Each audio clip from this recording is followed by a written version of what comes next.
Hola, soy Clara Riveros, bienvenidos a Conversaciones CP Latam. Hoy vamos a hablar de España frente al contencioso del Sahara Occidental. Recordemos que este es un territorio no autónomo inscrito en la Cuarta Comisión de las Naciones Unidas, un territorio que reclaman Marruecos y el Frente Polisario. España salió de ese territorio definitivamente en febrero de 1976.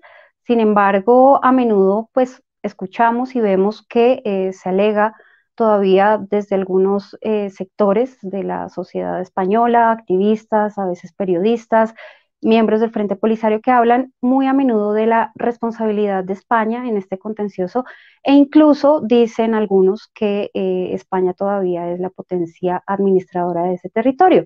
Para hablar de estos temas, tenemos invitados en España y queremos ver la perspectiva española o las perspectivas españolas que hay respecto a este tema. Quiero saludar al coronel retirado Miguel Ángel Ortiz. Buenos días o buenas tardes. Coronel, buenas tardes, muchas gracias por acompañarnos. Quiero saludar también a Javier Fernández Arribas, periodista y director de Atalayar. Buenas tardes, Clara, desde España, un placer. Javier, muchas gracias por acompañarnos, es un placer verte de nuevo. Quiero saludar al señor José María Gil, él es analista y experto en temas de seguridad. José María, muchas gracias por acompañarnos, buenas tardes. Hola Clara, encantada de verte en la distancia, un saludo. Muchas gracias. Y quiero saludar al señor Pedro Canales, él es periodista y escritor, experto en todos estos temas que vamos a tratar hoy. Señor Canales, buenas tardes, muchas gracias por acompañarnos. Buenas tardes, Clara. Un placer estar de nuevo contigo. Muchas gracias, igualmente. Pues vamos a comenzar y quiero preguntarle al coronel Ortiz, porque él estuvo asignado en el territorio del Sahara justamente varios años, entonces podrá ayudarnos a entender un poco ese pasado y pues también qué ha sucedido después de que España salió de ese territorio definitivamente en 1976. Coronel, quiero preguntarle si usted considera que España sigue siendo la potencia administradora del Sahara, pues como reclaman algunos sectores en España, y si es así, porque las resoluciones del Consejo de Seguridad no mencionan expresamente a España cuando habla de países que deberían involucrarse y hacer contribuciones al proceso. Se entiende generalmente que son Argelia y Mauritania. Coronel, adelante, lo escuchamos. Considero que España, como potencia administradora, he dicho, terminó en 1975, cuando en noviembre de aquel mismo año y después del acuerdo tripartito de Madrid se acordó el cese de la presencia española en la colonia y la cesión de la administración a Marruecos y Mauritania, con el referendo de todas las partes y con el conocimiento de la Asamblea General del Sáhara, que entonces era la jerarquía que representaba a los saharauis del territorio. De la firma de dicho acuerdo se dio traslado a la Asamblea General de la ONU por medio de nuestro representante entonces, don Jaime de Piñés, y dejando en manos de nuestro organismo el control del futuro sobre el territorio y su población. Quiero recordar una vez más que esta situación de cesión de la administración de España por motivos de la descolonización del territorio fue consecuencia de una serie de circunstancias históricas en las que la principal parte de la ONU fue la declaración de la concesión de independencia en los países, a los países y pueblos coloniales, declaración del año 1960. Por lo tanto, es normal que el Consejo de Seguridad no mencionen a España en sus resoluciones. Asimismo, no es aceptable que activistas y periodistas y polisarios reclamen esa potestad de la presencia española, cuando en su momento, durante los últimos años de colonización, por parte de varias ocasiones de representantes del gobierno, fueron enviados unos militares y un civil, realmente una persona civil, para tratar por el entonces secretario general del Polisario Sindicado, el Wally Mustafa Siller, que fue secretario general del Polisario en su principio, y su plana mayor para ofrecerle una colaboración del gobierno, y en todas las ocasiones fueron rechazados, desoyendo las ofertas, los ofrecimientos del gobierno español.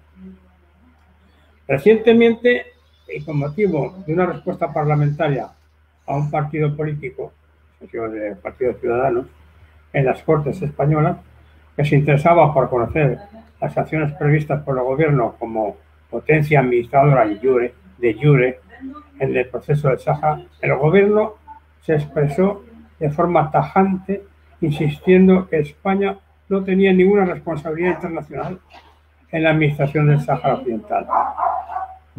Desde la carta que envió en 1976 al secretario general de la ONU por el representante permanente de España ante las Naciones Unidas, como ya cité anteriormente. Coronel, muchas gracias. Tenemos algunos problemas de conectividad, esperemos que se puedan resolver un poco más adelante. Y quiero ir con el señor Pedro Canales para que nos comente cuál es su mirada respecto a este tema, si España sigue siendo potencia administradora o por qué se argumenta diferentes sectores en España que todavía es la potencia administradora de este territorio. Sí, bueno, en esto coincido con lo que acaba de exponer el coronel, en que España no es ya la potencia administradora en el Sáhara Occidental. Dejó de serlo con la firma del acuerdo tripartito en noviembre de 1975 y su realización efectiva fue a partir del 26 de febrero del 76, cuando envió una carta dirigida a las Naciones Unidas, lo mismo que hicieron los otros firmantes, informando del contenido del acuerdo al que habían llegado. Las Naciones Unidas han intervenido no para poner fin a un litigio militar, a un litigio guerrero. Las Naciones Unidas han intervenido y siguen interviniendo porque se trata de un problema de descolonización. Todavía está el tema del Sáhara Occidental, está en la cuarta comisión de la ONU con temas de territorios que no tienen todavía un estatuto definido. La administración del territorio pasó de España, que la tuvo hasta el 76, a Marruecos y Mauritania en un primer momento, y cuando se retiró Mauritania, a Marruecos. Por eso, actualmente, las negociaciones, cuando la ONU pide negociaciones, entre las partes menciona Marruecos y el Frente Polisario. Es decir, y el Frente Polisario lo acepta. Quiere decir que reconoce implícitamente que Marruecos es la potencia administradora con la cual negocia el futuro del territorio. Por eso, en eso coincido con lo que ha dicho el coronel, que lo ha explicado bien, y con lo que explicó el presidente del gobierno, Pedro Sánchez, hace pocos días, diciendo que España no tiene ninguna responsabilidad internacional en cuanto a la administración del territorio. En los últimos días en que España todavía hacía presencia en el Sahara, ya había militares españoles que advertían pues que esto finalmente es una disputa entre Argelia y Marruecos, que el Frente Polisario no tenía tanto que ver ahí, y que eso se iba a dirimir o entre Argelia o Marruecos, y exponían, este militar exponía en una carta a las autoridades españolas sus argumentos de, digamos, por qué sería conveniente llegar a un acuerdo con Marruecos, pues habida cuenta de la situación y del contexto de la Guerra Fría, de que Argelia representaba un modelo pues que probablemente no era favorable también a los intereses de España. Siempre ha estado ahí sobre la mesa que realmente los dos contendores en esta disputa territorial son Argelia y Marruecos. ¿Usted considera que es así? Bueno, yo creo que es bastante más complejo que eso. No es, si fuera tan simple como eso, el problema no habría durado 40 años. Es decir, es más complejo porque, además del conflicto en sí mismo, y de las variantes que pueda tener en las relaciones internacionales, ha pasado diversas épocas, la época de la Guerra Fría, que tuvo una incidencia directa, el posterior desenfriamiento de la situación internacional, la situación actual. Hay muchos parámetros que hay que tener en cuenta. Lo que yo quiero observar, lo quiero llamar la atención, es que hace muy pocos días, hace 2 días, el presidente argelino declaró en la primera conferencia que ha hecho después de su vuelta de Alemania a Argelia, declaró que la única solución posible es el referéndum de autodeterminación. El tema no es ningún mensaje a Marruecos, porque Marruecos tiene una posición la misma desde hace decenas de años. ¿A quién va dirigido ese mensaje? Yo pienso que al Polisario. Es decir, que hay gente en el Polisario influida por los nuevos tiempos y por una visión más pragmática y más humana del conflicto, que podrían sentarse a negociar directamente con Marruecos. Y otra gente que sería el polo opuesto, que creen todavía que la lucha armada es la única solución posible. Es decir, el presidente argelino les ha puesto un poco un marco en el cual no hay que salir. O se hace el referéndum o no hay solución al conflicto, con lo cual muestra que es una parte involucrada directamente. Muchas gracias, señor Canales. Y quiero preguntarle a José María Gil cuál es su mirada y su análisis respecto a estas versiones que plantean que España todavía tiene responsabilidad o que es directamente pues potencia administradora del territorio del Sahara. Bueno, en primer lugar, saludar a Pedro Canales, al coronel Ortiz y a Javier. Es un placer volver a encontrarlos, aunque sea en la distancia, en estas situaciones tan penosas del COVID, pero las nuevas tecnologías nos permiten estar cerca. Voy a subrayar las circunstancias que han mencionado el coronel Ortiz. Mire, en el pasado 16 de noviembre de 2020, España, el gobierno español da una respuesta escrita en el Congreso de los Diputados donde taxativamente, de forma, sin ningún género de dudas, dice: España se considera desligada de toda responsabilidad de carácter internacional con relación a la administración del Sáhara Occidental. Lo dice la respuesta del gobierno.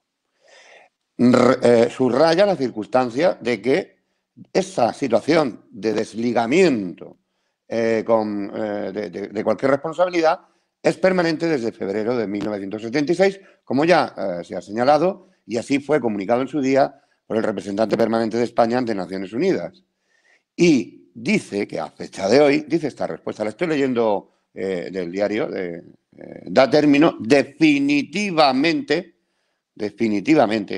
a su presencia en el territorio del Sáhara. Pone de manifiesto esta respuesta, pero hemos de recordarlo, cualquiera de los que hemos participado en la Cuarta Comisión de Naciones Unidas y demás, que España no figura como potencia administradora en la lista de territorios no autónomos de Naciones Unidas. No figura como potencia administradora de este territorio. Ni en los informes anuales del Secretario General de Naciones Unidas sobre el Sáhara Occidental, ni en ninguna de las resoluciones del Consejo de Seguridad de Naciones Unidas. Y por último, señalar en este sentido, el gobierno de España en noviembre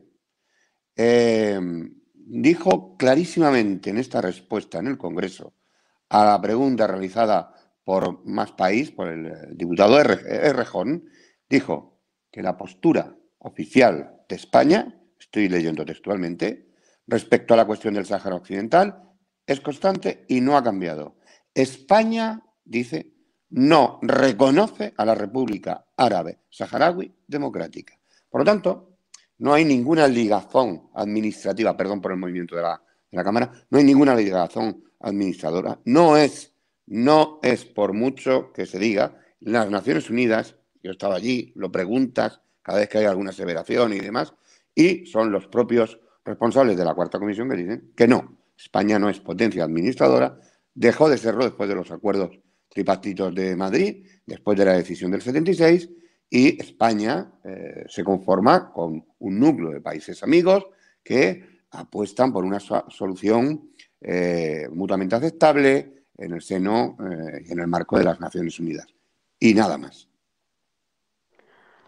Gracias, José María, y quiero ir con Javier para que nos aporte su mirada y su análisis respecto a este punto que han tratado sus antecesores.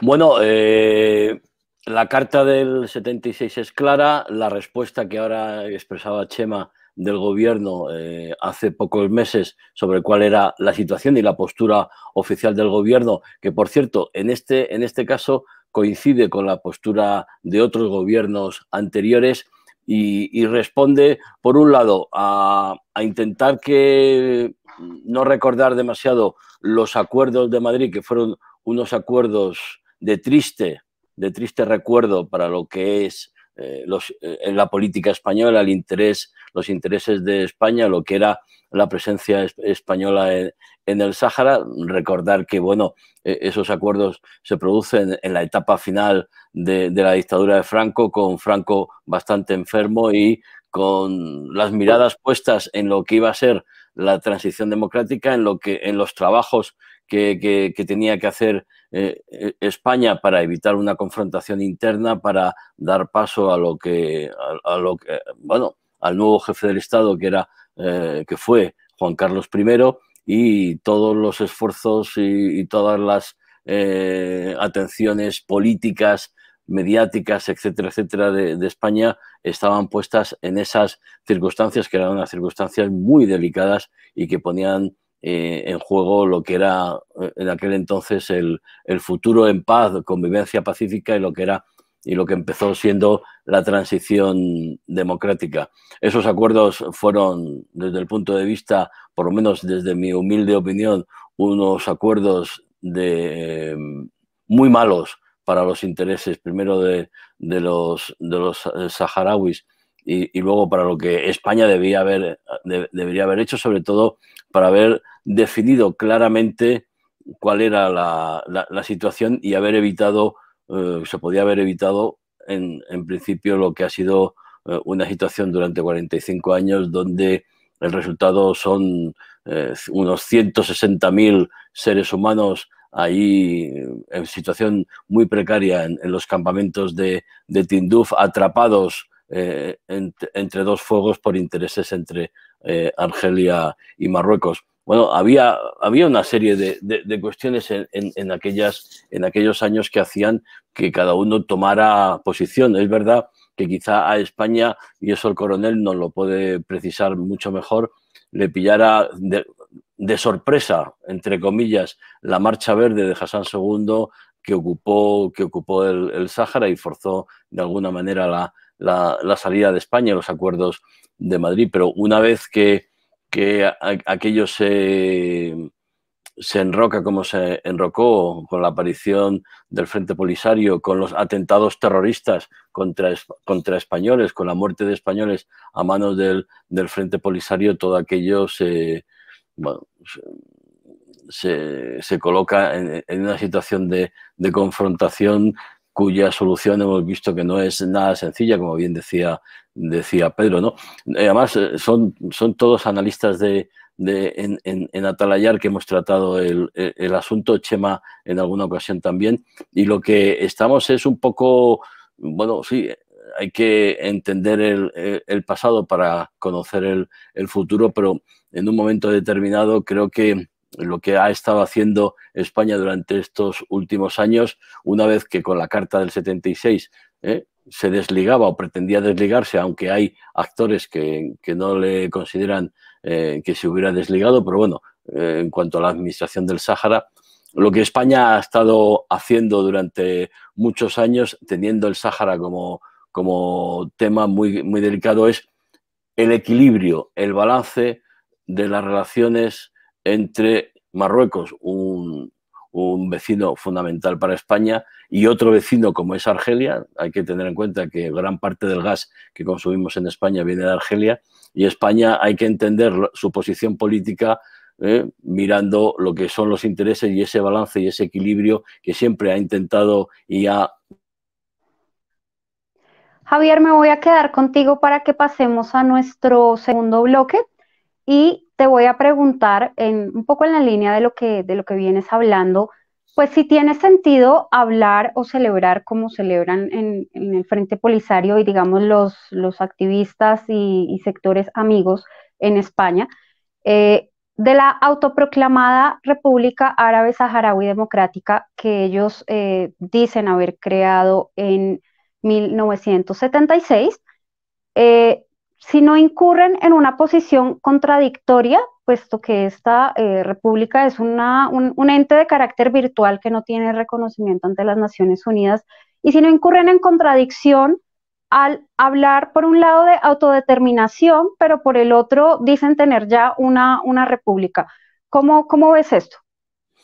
Bueno, el Frente Polisario lo que ha intentado en muchas ocasiones es política de hechos consumados con el anuncio de la República Árabe Saharaui Democrática. No está reconocida en Naciones Unidas, sí fue reconocida por algunos países africanos, lo que motivó en su día la salida de Marruecos de la Unión Africana, pero desde hace algunos años Marruecos ha recuperado la iniciativa diplomática, ha recuperado su presencia en la Unión Africana y hay países que poco a poco van cambiando su planteamiento.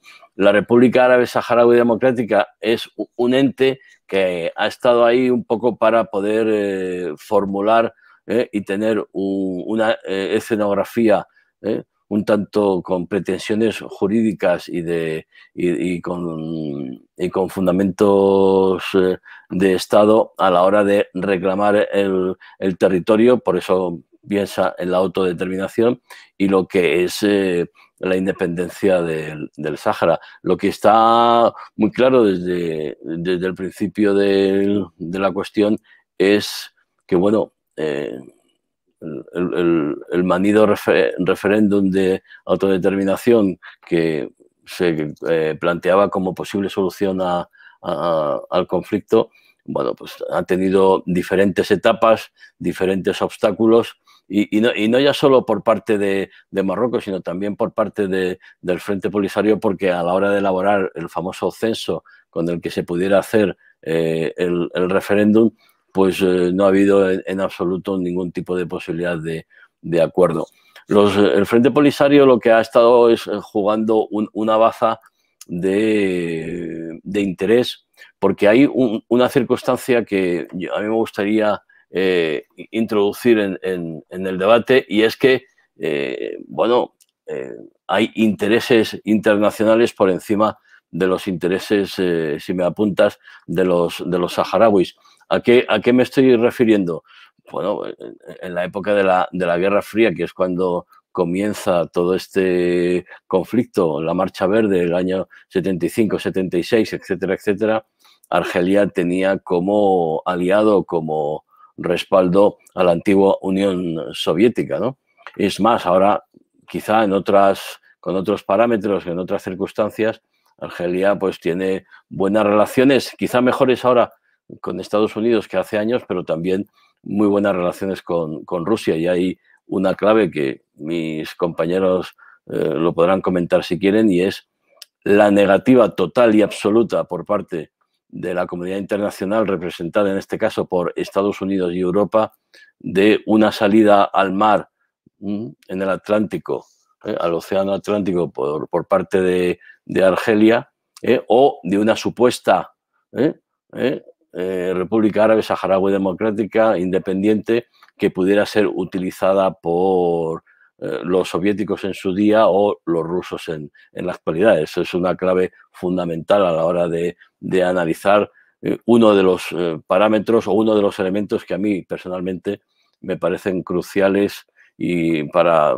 entender el porqué del mantenimiento de este conflicto, más allá de lo que son los intereses sobre el terreno de los marroquíes en su integridad territorial y en las llamadas provincias del sur, y de Argelia en lo que es su iniciativa y su interés, no ya solo por la cuestión estratégica con Rusia, pero sí ya para su comercio y para sus intereses propios de tener una salida al Océano Atlántico. Y entre medias están toda una serie de familias del pueblo saharaui. Yo he estado ahí hace poco en Dakhla y la verdad es que las circunstancias actuales son tenebrosas, son muy precarias para miles de personas, como estaba diciendo antes, y yo creo que ahora mismo hay una dinámica de solución que debería hacer.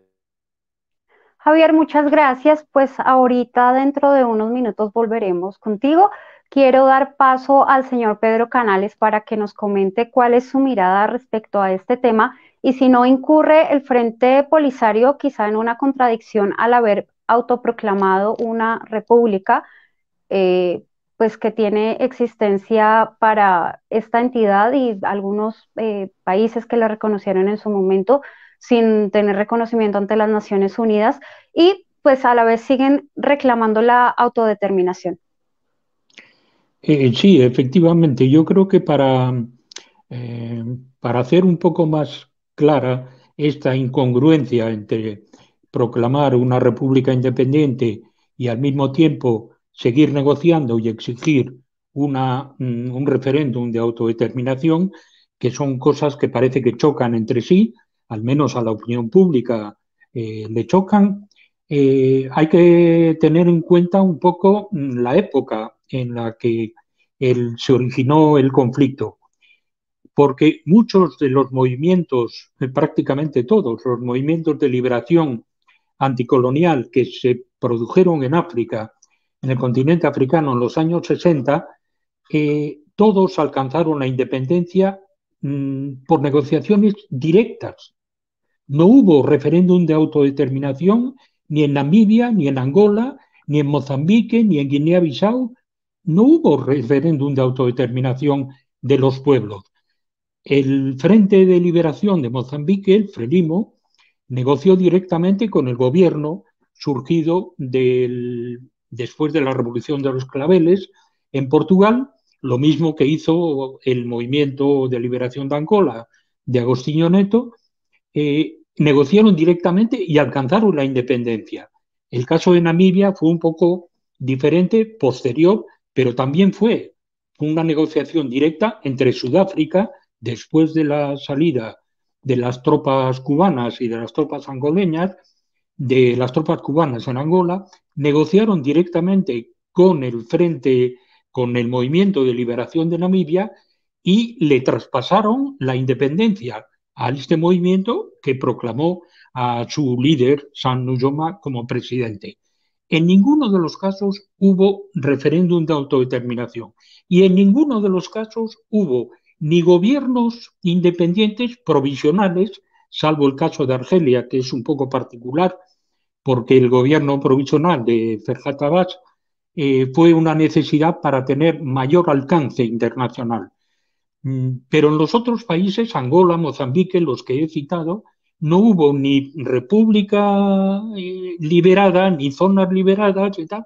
Hubo negociaciones directas y los movimientos asumieron el poder después de las negociaciones. Esto para mostrar que el referéndum no es la única solución de negociación para alcanzar la independencia. Lo que ocurrió en los años 75, 76 en el Sáhara Occidental lo muestra. Es decir, hubo acuerdos, negociaciones entre los países que estaban involucrados en el conflicto, en Marruecos, Mauritania, con España, en este caso, que era la potencia administradora. Y creo que es importante recordar, aunque sea al pasar, que la supuesta república independiente, la República Árabe Saharaui Democrática, fue un invento de Gaddafi. No, los argelinos no estaban a favor de la república. Los argelinos que tenían su propio programa, sus pautas, para acceder como movimiento de liberación, fue precisamente en los años finales del 75 que Angola y Mozambique llegaron a la independencia y los argelinos se encontraron ante el hecho consumado de la ocurrencia de Muammar Gaddafi, que tuvo muchas otras después, de decir, no, hay que hacer una república independiente en el Sahara.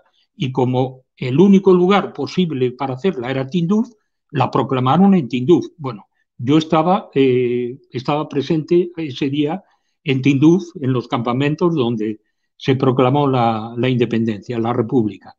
Y después ha sido un lastre que han arrastrado tanto Argelia como el Polisario, porque es una incongruencia que no tiene sentido. Una república sin tierra, sin gobierno, no tiene sentido.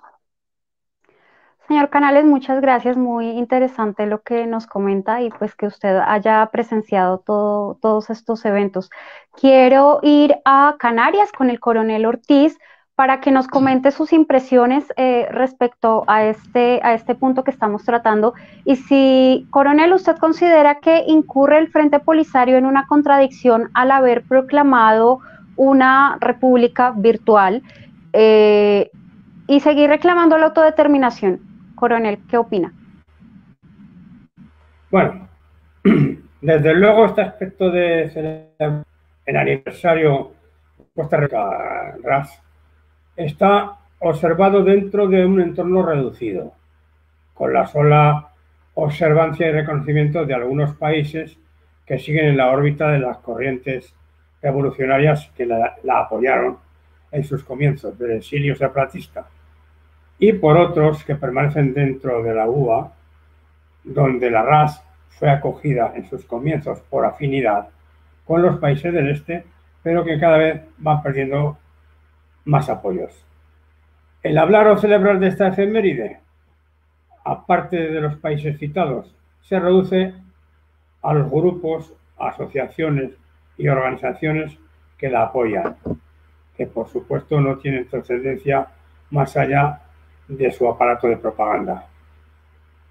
Esta autoproclamada república, que lo fue en su día por un grupo de saharauis disidentes, que como bien ha dicho Pedro Canales, estaban en Tinduf, en la refugiados de Argelia, y observaron las directrices de los países del este, sobre todo de Libia, que estaba encabezada por el Gaddafi, pues esta autoproclamada república no tiene nada que ver con la evolución, preparación y determinación de todo un pueblo que naturalmente no tiene el respaldo para ser reconocida internacionalmente, y menos en Naciones Unidas.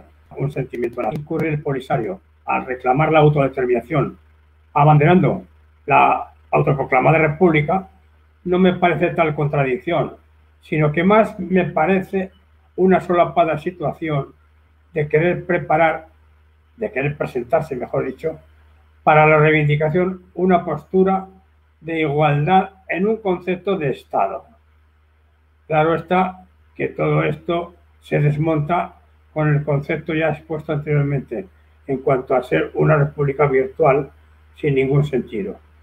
Al fin y al cabo, con la autodeterminación se pretende conseguir la independencia, sin precisar la forma de gobierno que pudiera adoptarse posteriormente al poder conseguir ese propósito. Coronel, muchas gracias.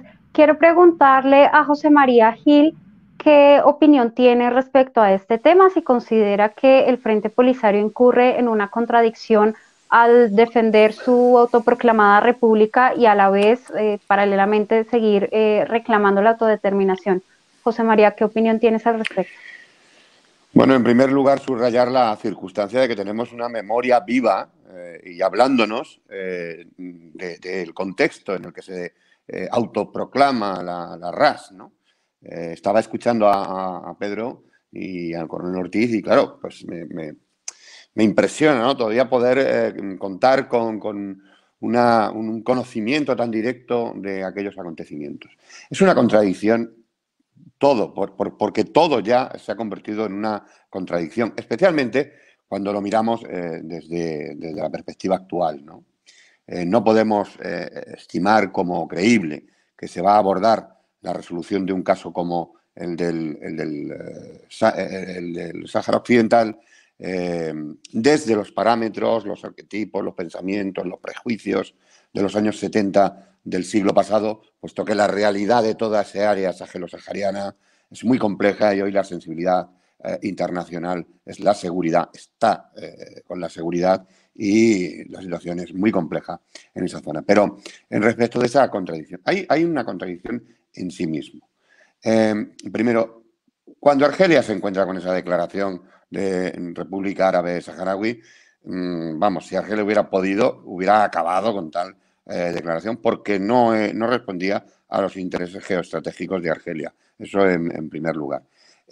Por otro lado, ¿la República Árabe Saharaui es una realidad? No, es una virtualidad en todos sus extremos.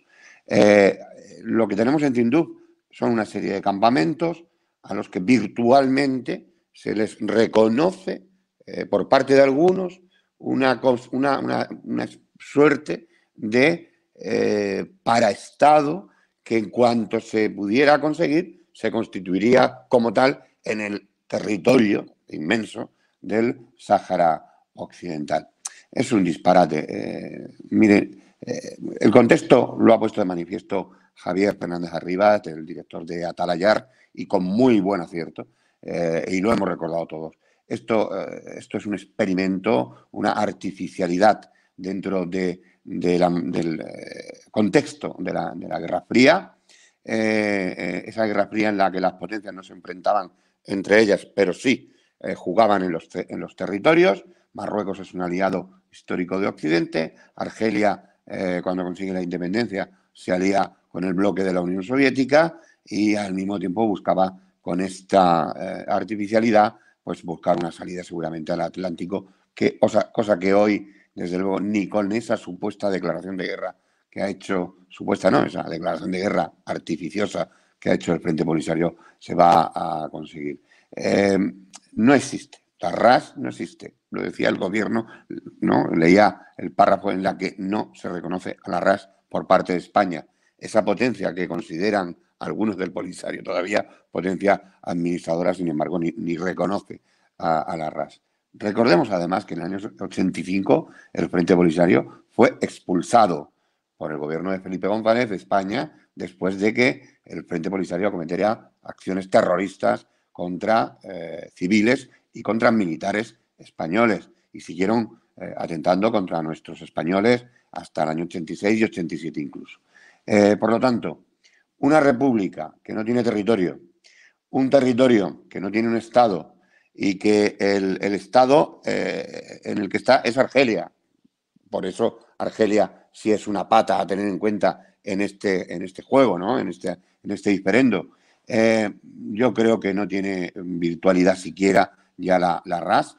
La RAS tuvo algunos reconocimientos. Se habla de reconocimientos oficiales, cuando en realidad en muchos casos fue toma de conocimiento de que ellos decían lo que decían, ¿no? Por lo tanto, yo creo que estamos ante, en fin, el despropósito de algo que no existe. Es decir, hablamos de la RAS como si fuera una realidad, cuando en realidad no es No nada. existe. No existe. José María, me voy a quedar contigo para pasar a nuestro tercer bloque. Y un poco en la línea de lo que vienes hablando. Este libro de Jorge Descallar, que es diplomático español. Por cierto, lo recomiendo muchísimo. Me gustó muchísimo, me gustó mucho, y por supuesto que él tiene ahí un capítulo dedicado al tema del Sahara y pues también a Marruecos. Es que Jorge Descallar tuvo que sufrir mucho como diplomático, precisamente cuando se producían ataques a nuestra gente. Eso voy, porque él plantea que había, digamos, una empatía, incluso él la tenía hacia el Frente Polisario y hacia respaldar las reclamaciones de este movimiento, pero que todo esto más o menos se fue al traste cuando los del Frente Polisario empezaron a perpetrar ataques terroristas contra población civil española y contra bienes españoles. Y pues peor aún, cuando negaron que los estaban cometiendo. O sea, fue como esa seguidilla de acontecimientos y de errores impresionantes del Polisario que hicieron que España, digamos, al menos políticamente y diplomáticamente, le retirara su apoyo. ¿Tú qué opinión tienes al respecto? ¿Tú coincides con esta mirada que plantea Descalles? Jorge Descalles, resulta muy interesante la lectura además de esa parte de la historia que él cuenta. Él lo cuenta como un momento de mucho sufrimiento, de engaño por parte del Frente Polisario. Primero reconocieron, luego no reconocieron, finalmente tuvieron que terminar reconociendo ataques donde habían ejecutado a españoles, tanto civiles como militares. Se estima más o menos que hay unas 300 víctimas del Frente Polisario que algo absurdo en este país, ya en virtud de la ley de reconocimiento integral de víctimas del terrorismo, se reconocen como víctimas del terrorismo a personas que fueron asesinadas, mutiladas, secuestradas por el Frente Polisario, se les reconoce como víctimas y sin embargo no se señala al victimario como grupo terrorista. Es una cosa, en fin, una cosa que tampoco uno termina de entender muy bien.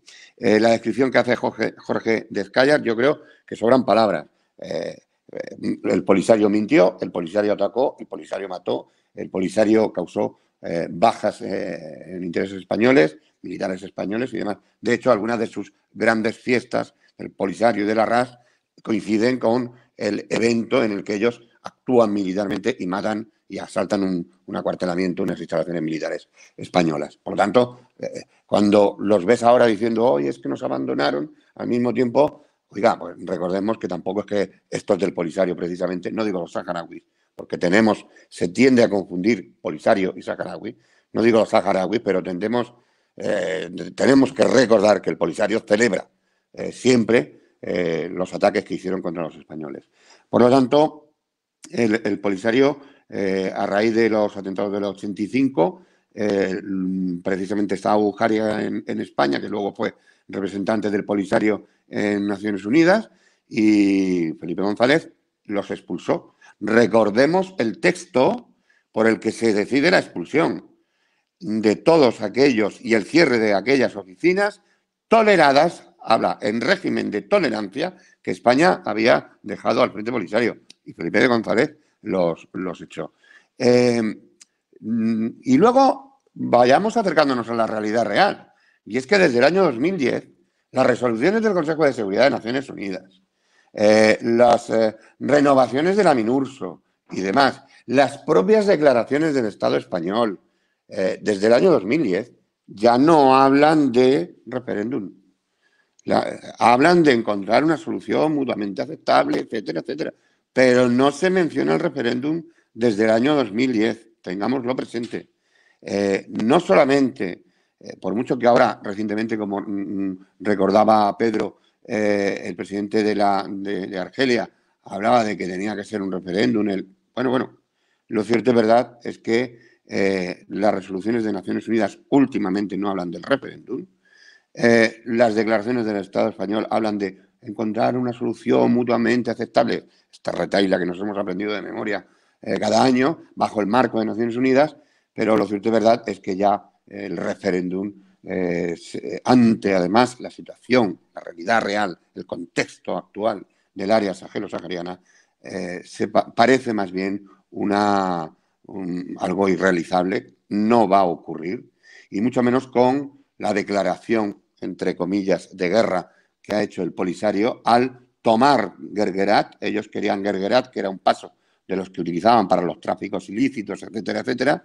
Lo cierto y verdad es que ahí yo estuve justamente en los días en los que se estaban produciendo enfrentamientos no violentos, no muy violentos, pero sí de gritos, de empujones y tal, entre elementos traídos de Tinduf, saharauis, hasta el paso de Guerguerat, que se enfrentaron con la MINURSO, con los cascos azules, y posteriormente, con el conocimiento de todos los actores, tengo que decirle, Marruecos lo que vuelve es a asfaltar la carretera, pone 2 muros a ambos lados ahí en Guerguerat, y se les ha acabado en esta historia de Guerguerat el auténtico, total y absoluto perdedor ha sido el Frente Polisario, por falta de perspectiva, por falta de inteligencia y porque están dando los últimos pasos.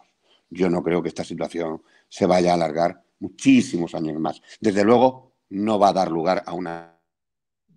Muchas gracias, José María, y quiero dar paso al señor Pedro Canales para preguntarle qué opinión tiene a este respecto, si considera pues que los sucesivos ataques del Frente Polisario contra España pues lastraron los apoyos que ellos tenían décadas atrás en términos políticos y diplomáticos, y también si nos podría aproximar una mirada de lo que está pasando de la coyuntura actual, porque a raíz de los eventos recientes en que el presidente Donald Trump, antes de terminar su mandato, reconoció la marroquinidad del Sahara, pues se ha dicho mucho últimamente que el gobierno español estaría tratando de incidir en la nueva administración de Joe Biden para retroceder esta decisión de Donald Trump.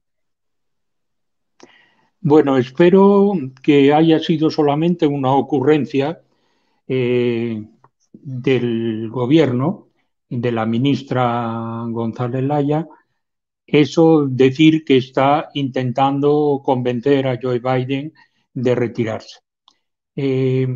La cuestión es mucho más complicada.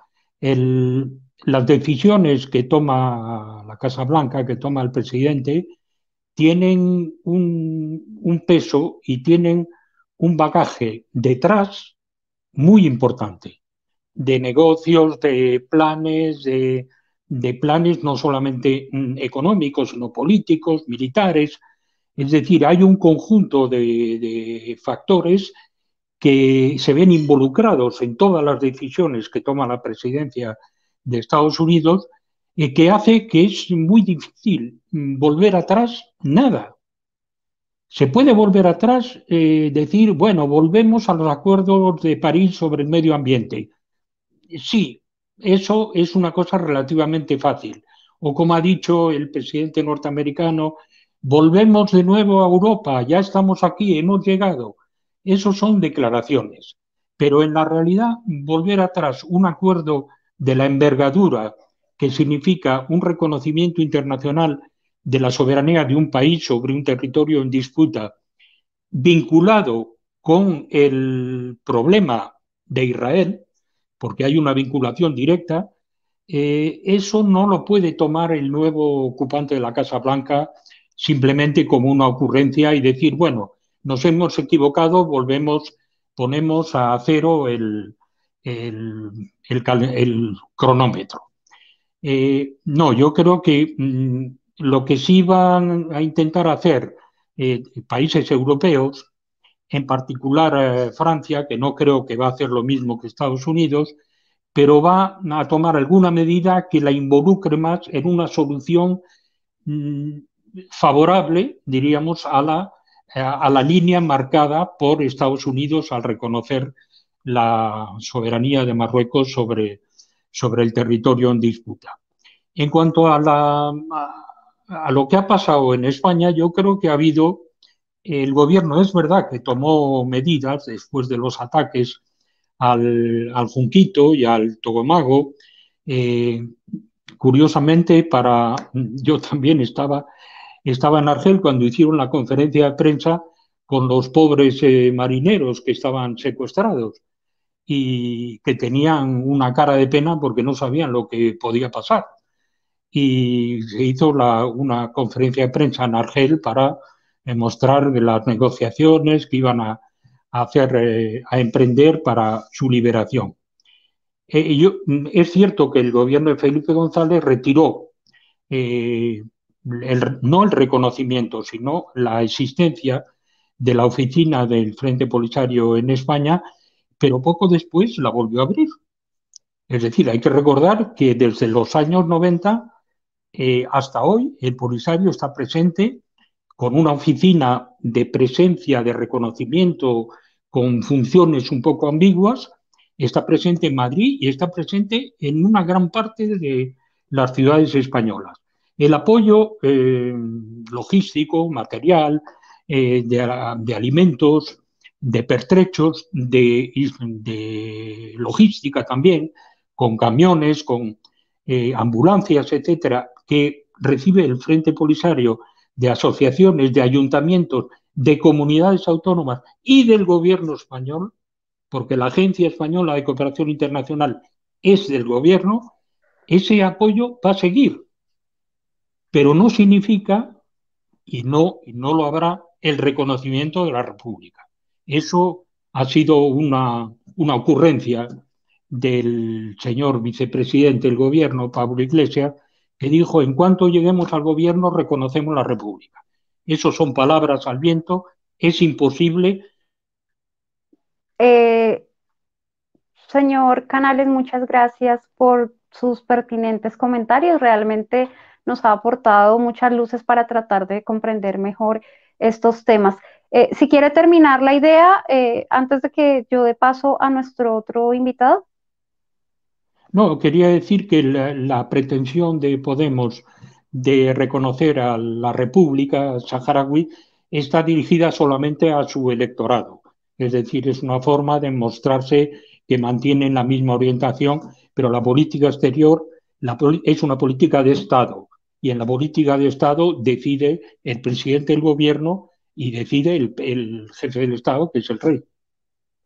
Muchas gracias, señor Canales. Ha sido un gran placer tenerlo con nosotros esta tarde y quiero ir a Canarias con el coronel Ortiz para que nos aproxime su mirada sobre este tema que estamos tratando en este bloque respecto a si realmente la sucesión de ataques del Frente Polisario a España pues se encargaron de lastrar las simpatías que pudo haber cultivado durante algún tiempo en políticos y en diplomáticos españoles. Y pues, coronel, también cómo ve estos eventos recientes en los que el gobierno español, o bueno, la ministra de Exteriores, trataría de disuadir al equipo de Joe Biden para retroceder este reconocimiento que hizo el presidente saliente Donald Trump de la marroquinidad del Sahara.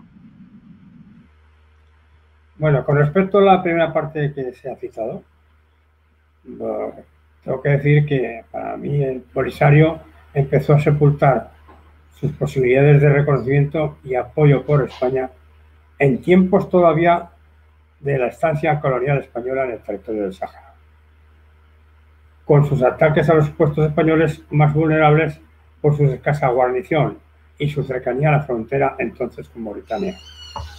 Puestos que no contaban con unidades militares y solo estaban guarnecidos por destacamentos de policía territorial nativos.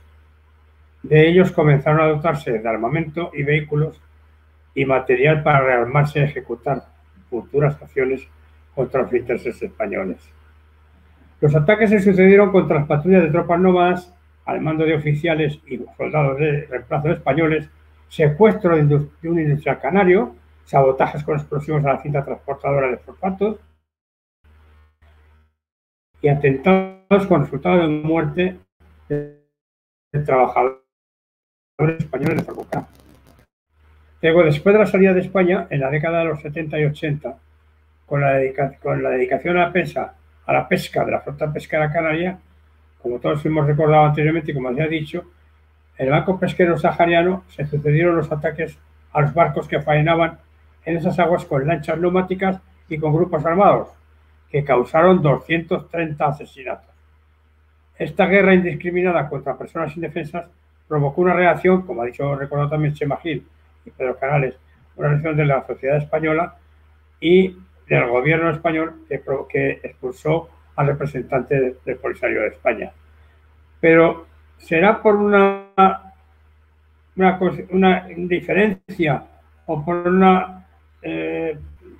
mala desinterés de algunos gobernantes que permitieron que regresase de nuevo un representante del Polisario a Madrid posteriormente. Y este precisamente fue Brahim Gali, que estuvo después de Buhari. Este Brahim Gali, que actualmente le conocemos como secretario general del Frente Polisario y presidente de la RAS, es el que fue responsable, como ministro de supuesto ministro de Defensa, en los ataques a los pesqueros españoles en la zona del Banco Sahariano. Pero por estos terroristas así como ha habido celebraciones por los otros terroristas, como ha dicho Chema Gil, pero por estas acciones contra España y contra los damnificados pesqueros españoles nunca se ha pedido perdón por los responsables. Es paradójico que dentro de nuestro gobierno hay un partido que los apoya indiscutiblemente, así como algunos partidos o grupos que llevan una política de apoyo a la trayectoria en contra de los intereses nacionales. Por eso he dicho que esta postura de cesar el reconocimiento y apoyo a la España al Polisario ya comenzó desde entonces. Naturalmente que influyó en sobremanera estos ataques a los pesqueros y la actitud posterior del Polisario en la zona de ataques. Con respecto a la postura de España o de reconocimiento de Trump para la soberanía del Sáhara por Marruecos, hemos sabido que efectivamente hay una postura de la ministra de Asuntos Exteriores española que pretende que sea no reconocida y que... Coronel, muchas gracias por tus comentarios y observaciones. Ha sido muy ilustrativo tenerte con nosotros. Es una pena que hemos tenido problemas de conectividad y en algunos momentos perdíamos la conexión contigo. Quiero dar paso a Javier para que cerremos con él nuestro programa de hoy y podamos comentar. Me gustaría, Javier, preguntarte y que nos centremos un poco en la parte actual y pues en las actuaciones del gobierno español o de la ministra de Exteriores, pues que trataría de persuadir al nuevo gobierno de los Estados Unidos para echar atrás la decisión de Donald Trump. ¿Tú cómo ves esto? ¿Crees que eso es posible, que eso puede ocurrir? Es absurdo. Es verdad que la ministra hizo un comentario, pero lo primero que necesita el gobierno español es tener contacto con el gobierno americano. O sea, han pasado, yo creo que ya se van a cumplir hoy o mañana 100 días de Joe Biden como presidente de los Estados Unidos. Ha llamado a 22 dirigentes internacionales y a Pedro Sánchez no le ha llamado. Es más, la ministra tuvo que esperar bastante tiempo y hace apenas 3 o 4 días que ha mantenido la primera conversación telefónica con el secretario de Estado Blinken. O sea que en ese sentido, España, el peso que tiene ahora mismo en la escena internacional, pues tiene que replanteárselo. Entiendo que es por la composición actual del gobierno, un gobierno de coalición donde una parte de ese gobierno pues es contradictorio con muchos de los intereses que tiene España en la esfera internacional, no ya solo en Marruecos, donde el vicepresidente llama a la celebración de un referéndum de autodeterminación justo cuando va a haber una reunión de alto nivel, una reunión que fue cancelada, y con los Estados Unidos, teniendo en cuenta los intereses muy, muy relevantes, sobre todo por las bases que tenemos en Rota pues, y en Morón, pues creo que ahora mismo el gobierno español, no España, porque España en sí yo creo que sí tiene un peso y una calidad en la escena internacional, pero el gobierno actual tiene pues ciertos problemas para poder hacerse valer en la escena internacional, no ya solo con los Estados Unidos, sino también en el ámbito europeo. Y en cuanto a lo que es la decisión de Donald Trump, yo te puedo contar que hace 3 semanas he estado durante 8 días en Dakhla, en el Sáhara, y lo que pude ver es que las inversiones van a llegar, inversiones millonarias por parte de los Estados Unidos, más de 3.000 millones de dólares, y de otros inversores y fondos internacionales. Hay mucho espacio ya urbanizado donde ya te dicen ahí va a ir este plan industrial, ahí va a ir un polígono que se va a dedicar a estas cuestiones, aquí hay extensiones de terreno que se van a dedicar al desarrollo del turismo, para la construcción de hoteles. Bueno, se va a construir un puerto en Dakhla que va a tener las dimensiones de Tánger Med en el Mediterráneo, para que nos hagamos una idea, un puerto que va a ser estratégico en lo que es las relaciones comerciales entre Europa, África y América, incluyendo los Estados Unidos. Entonces, yo creo que además ha habido otros países importantes de Emiratos Árabes, países africanos, que van a abrir representación diplomática en el Sáhara, tanto en el Aaiún como en Dakhla, y que ahora mismo la realidad se va imponiendo en un tiempo de pandemia donde los dos países que tienen que negociar, que son Argelia y Marruecos, hay muchísimas condiciones favorables para que lleguen a un acuerdo, para que abran la frontera y para que el tema del Sáhara pase a una solución, que en la realidad lo estamos viendo, y con el apoyo, aunque Francia está un poquito descolocada, como decía Pedro Canales, y está un poquito con el paso cambiado, pero al final tendrá que unirse a lo que es la dinámica, porque ahora mismo la situación que hay con la pandemia, con el daño y la crisis económica que tiene Argelia, que tiene también Marruecos, causado por esto, obliga a una solución. Además, un Sáhara independiente sería inviable con los grupos terroristas del Sahel, y además porque ahora mismo la solución de autonomía bajo soberanía de Marruecos es la solución más viable que tiene el conflicto del Sáhara, y eso ha sido impulsado por la administración de Estados Unidos, y muchos países se van a unir. Y el siguiente, Clara, y ya termino, va a ser el Reino Unido, que dentro de pocos días dará el paso que dio la administración norteamericana, reconociendo Marruecos para Marruecos la soberanía del Sáhara. Javier, muchas gracias por anticiparnos lo que viene, por explicarnos pues toda esta coyuntura y lo que ha sido, pues, en términos de la relación de España con este contencioso, y pues sus posiciones a veces un poco ambiguas y difíciles de entender. Muchas gracias a todos nuestros invitados, al señor José María Gil, al coronel Ortiz, al señor Pedro Canales y por supuesto a Javier. Ha sido un gran placer tenerlos con nosotros esta tarde y que nos hayan podido aproximar más elementos para que entendamos mejor este tema, que es un poco lejano, y pues lejano en términos de distancia, pero también en temas históricos, y por eso mismo a veces es difícil comprenderlo de este lado del mundo. Muchas gracias a todos, y bueno, espero verlos en una próxima edición de Conversaciones CP LATAM. Hasta pronto. Un abrazo a todos. Un abrazo. Muchas gracias a todos. Buenas tardes. Un abrazo. Muchas gracias.